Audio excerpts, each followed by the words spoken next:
for many of us. It is not that we don't pray Salah on time or that we don't pray Salah often enough. It is not that we don't care about the night prayer. It is that deep down, we do not have the same feelings towards Allah. The feeling of love, the feeling of fear, the feeling of indebtedness, of shame, the feeling of gratitude. That doesn't exist in the heart. If the engine is not working, the plane will not fly. If a camel doesn't have food, it will not walk. This is the nourishment of the heart. Those emotions, if those emotions are not there, the outer worship is going to be empty. Clearly for him, the night prayer was not about quantity, but it was about the quality. Clearly it was about the contemplation. It was not about the race to finish. And he tasted these verses. And he would make dua between verses. When he would stop at a verse that described paradise, he would pause. He would say, "Oh Allah, make us of the people of paradise." And when he would recite a verse of hellfire, he would pause. And he would say, "Oh Allah, protect me from the hellfire." The sign of a prophetic prayer is not how much you recited, but how much you stopped. It's not about how much you recited, but how little you recited. It's not about how quick the rak'ah was, but how slow it was. It is not about the length of your thobe, but how far your tears dripped onto the carpet. The Prophet ﷺ is praying at night, حَتَّى تَرِمَّ قَدَمَاهُ, until his feet became swollen. And Aisha radiallahu anha asks him, "Why would you do this? Why do you pray for so long until your feet are swollen when your previous and future sins are forgiven? You have no need to do this." And he says, أَفَلَا أَكُونَ عَبْدًا شَكُورًا. How can I not be grateful to Allah? What we realize from this hadith of Aisha, the greatest worship of the Prophet ﷺ was not his bodily worship. It was the worship of the heart. Whatever you saw outside, inside something far greater was happening. Whatever on the outside you saw of his ruku' and his standing and his sujood, the level of gratitude to Allah in his heart was far outstripped what you saw on the outside. The outside could not show you the depth of gratitude, the depth of shame he had from Allah, the depth of love of Allah, the depth of fear of Allah in his heart. You could never know how deep it was. You only got the iceberg, you only got the tip of the iceberg on the outside of the Prophet. And this is what made the Prophet ﷺ's worship greater than the worship of any man on this earth. He made the same movements. Arguably, some companions of the Prophet would go further than him. They would stand up for longer. They would fast more days. They would give more in charity, more quantity. But they could never match the depth of feeling in his heart. And so if you want to compete, don't compete on quantity, but compete in depth and quality. This is what the Prophet ﷺ teaches.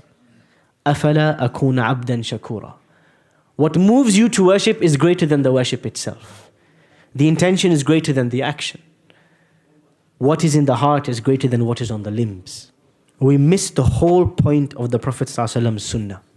He says, صَلُّوا كَمَا رَأَيْتُمُونِي أُصَلِّي. Pray as you have seen me pray. How do we interpret it? Did he put his hands here? Or here? Or here? Or here? Or here? Or here? Or here? Where did he put his hands? This is a part of Salah. But we miss the core of Salah. When he said, pray as you have seen me pray. Did you see him pray for 6 hours straight? Did you see his ruku'? Did you see his khushu'? Did you see his focus, his humility, his intensity, his weeping in sujood? Did you see his long dua? Did you see his ruku', which was as long as his standing? Did you see him recite Surah Al-Baqarah and Ali Imran and Nisa in one prayer? Did you see that? That's the prayer we should be emulating.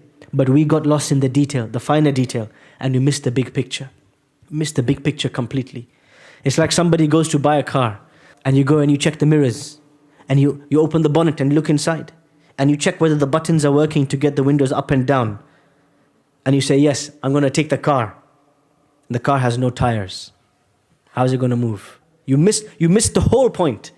You got all the details and you missed the point. This is how we do with Salah. صَلُّوا كَمَا رَأَيْتُمُونِي أُصَلِّي. Yes, the outward prayer is important. But he never condemned a person's Salah except when their inward Salah was deficient. Somebody came to the masjid. He prayed Salah.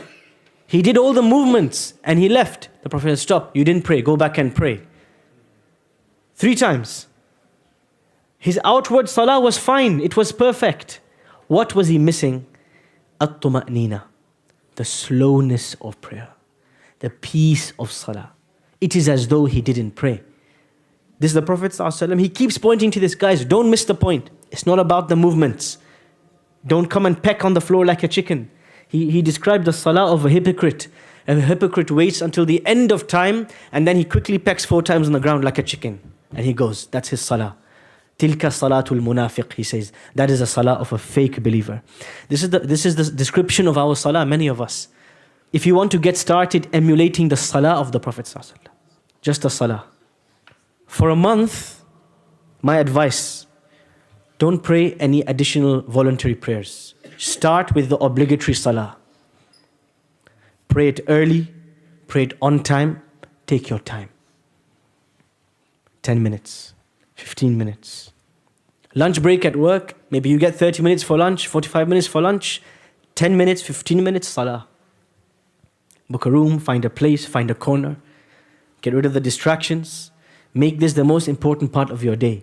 Try doing this for a month, just focusing on the 5 daily prayers. No more, no less. When you get to this level, then you add a new habit, the 12 sunan. The Prophet ﷺ in some narrations, 12, some narrations 14 sunan. Sunnah, voluntary prayers that he would pray every single day. In the Hanafi madhab, these are the sunnah mu'akkadas, the emphasized sunan. Once you complete this, then the next level, the night prayer, the duha prayer. But don't try to race to the end straight away. Build it like a building, like a foundation, one by one, until you get to a place where you can manage many things at once. Talking about the sunnah prayers of the Prophet ﷺ. I said the first principle of the Prophet's worship. What was the first principle of the Prophet's worship? Anybody remember? Quality over quantity. Inward, more important than what's happening outside. Okay? This is the first. The second principle, the principle of consistency. The principle of consistency. The Prophet ﷺ says in famous hadith, أَحَبُّ الْأَعْمَالِ إِلَى اللَّهِ أَدْوَمُهَا وَإِنْ قَلَّ. The most beloved deeds to Allah are consistent even if they are small. One day, Alqama radiallahu anhu, he asks Aisha radiallahu anha, the Prophet's wife, he says, Ya al-Mu'mineen, O mother of the believers, كيف كان عمل رسول الله صلى الله عليه وسلم?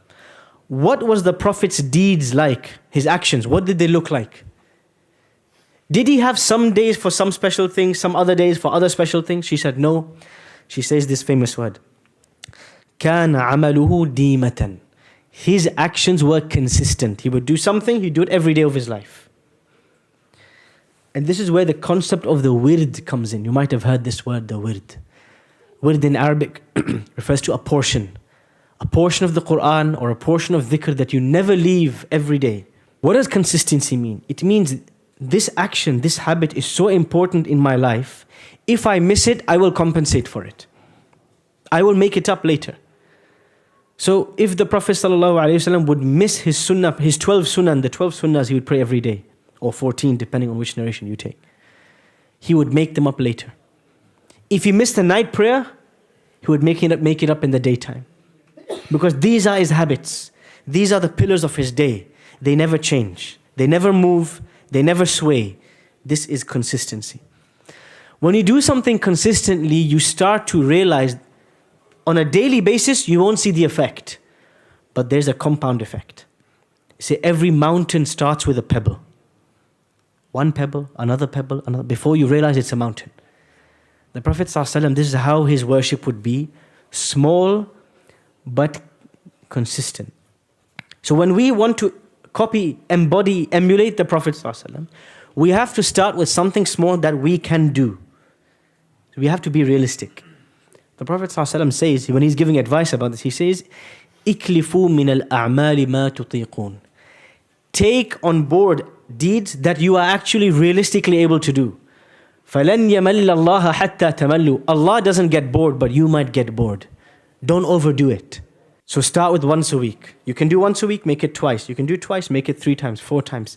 Hold yourself to account. But how do we build consistent habits? This is a deeper question and it applies to all aspects of life. How do you build a consistent habit? There's a book I can recommend to all of you. There's two books. One is a book called Atomic Habits by James Clear. I'm not saying Shaykh al-Islam James Clear.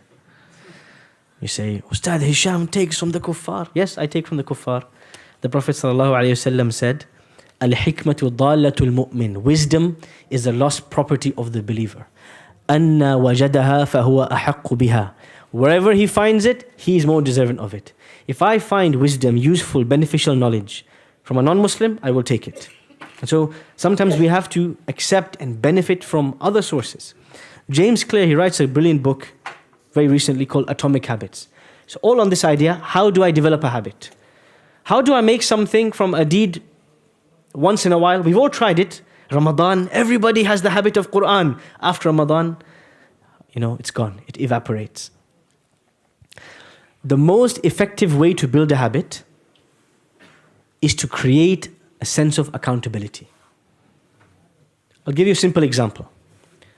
Everyone says, I want to memorize the Quran. I say, great. Pay a teacher, not a friend, pay somebody an amount every week. And let it be someone who you are scared of. You don't want to disappoint them. You respect. And make a fixed weekly time when you have to meet them. And give strict rules to yourself. Say, look, teacher, if I come 10 minutes late, cancel the lesson and make me still pay for it. If I miss 4 lessons in a row, never talk to me again. Tell me to get lost, finish. Creating this accountability, consequences, punishment if you miss it, weekly time, creating this whole system, this will force you to turn up every week. Even if you are the laziest person in the world, you will turn up because you're scared of the consequences. This is an example. What about the night prayer? How can I create a system for the night prayer? One of the ways to do this is the power of jama'ah. Alone, there's very little you can accomplish. But when we do things in groups, we're able to accomplish much more. You create a WhatsApp group. It's called the Qiyamul Layl crew. The A team. The Muzammil team. Whatever you want. Be creative. What's the deal of this group? All of us are going to choose one night in the week to pray Qiyamul Layl, the night prayer. And if we all succeed in doing so, there is a reward, a group reward. We will each pay £20 into this pot every month, and we will get a reward for all of us. Or we'll go out for a meal, or we'll have some celebration or something. But we have one goal only. We want to be the people. When everybody's asleep, we are standing. When everybody's laughing, we are crying. That we have this depth of connection to Allah. We are the people of the night prayer. You create this group. You create this accountability. Everybody is asking the other. You make pairs. You say, look, Ahmed, at 3 a.m., you have to ring me. And if I don't wake up, there is a consequence. I have to give £100 in charity the next day. If I don't wake up, there's some consequence on me. Ahmed rings you, you will be awake like there's no business. This is the reason why, if I give you a real life example, this is the reason why many people, they will not wake up for Fajr. 1 hour later, they'll be up at 8 a.m. for work. Why? What's the difference? Allah and your boss. Why we would wake up for our boss, but we're not waking up for Allah? Because there's accountability. We don't wake up at 8 for our boss, we lose the paycheck. We lose our career, we lose our job, we're seen as unprofessional. Maybe they'll strike us off, maybe they'll give us a slap on the wrist. So scared of the consequence, everybody's up at 8 a.m. Look at the rush hour traffic at 8 a.m. Look at the rush hour traffic at Fajr time. There's no rush hour because there's no accountability in this world. Create some if you do not have the fear of Allah, the love of Allah, that engine to move you to pray at night, create a system that will force you. A friend, a partner, a teacher, a group, something that will force you to worship Allah. Whether it's reading a page a day of the Quran, whether it's praying the night prayer, creating a system where somebody else is going to hold you to account, this is what will help you succeed. And if it's learning Arabic or recitation of the Quran or a daily dua or adhkar, it always helps to do it in a group. It always helps to have a teacher, somebody you fear, somebody you respect.